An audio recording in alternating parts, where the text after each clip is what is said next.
اعوذ باللہ من الشیطان الرجیم بسم اللہ الرحمن الرحیم فلا اقسم بما تبصرون، تو مجھے قسم ہے ان چیزوں کی جنہیں تم دیکھتے ہو، وما لا تبصرون، اور ان چیزوں کی جنہیں تم نہیں دیکھتے۔ انہ لقول رسول کریم، بے شک یہ قرآن ایک عزت والے رسول سے ہماری باتیں ہیں، وما هو بقول شاعر قلیلا ما تؤمنون، اور وہ کسی شاعر کی بات نہیں، تم بہت ہی کم یقین رکھتے ہو۔ ولا بقول كاهن قليلا ما تذكرون، اور نہ کسی کاہن کی بات ہے، تم بہت ہی کم نصیحت قبول کرتے ہو۔ تنزيل من رب العالمين، یہ قرآن تمام جہانوں کے رب کی طرف سے اتارا ہوا ہے۔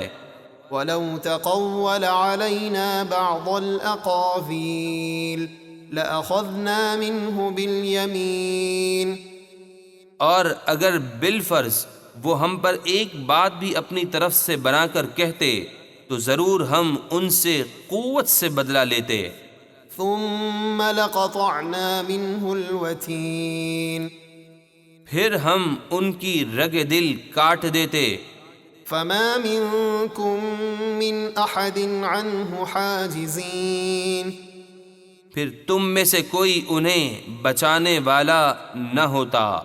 لیکن رسول اللہ صلی اللہ علیہ وسلم تو صرف وہی ارشاد فرماتے ہیں جو انہیں وحی کی جاتی ہے، اور ان کی عظمتیں دن بدن ترقی پذیر ہیں، اور اللہ کی مخلوق ان کی فرما بردار کے اشارے سے چاند پھٹا، سورج پلٹا، بادل برسا، کنکر پتھروں نے کلمہ پڑھا، معلوم ہوا کہ وہ سچے رسول ہیں، اور ان کی ہر ادا ان کے رب کو بڑی پیاری ہے۔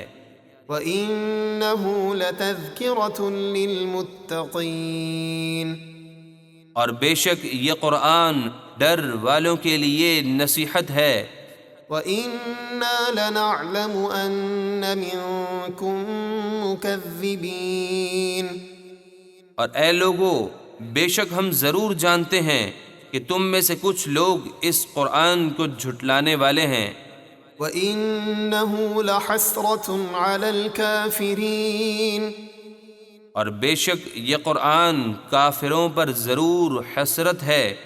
وَإِنَّهُ لَحَقُّ الْيَقِينِ، اور بے شک یہ ضرور یقینی حق ہے۔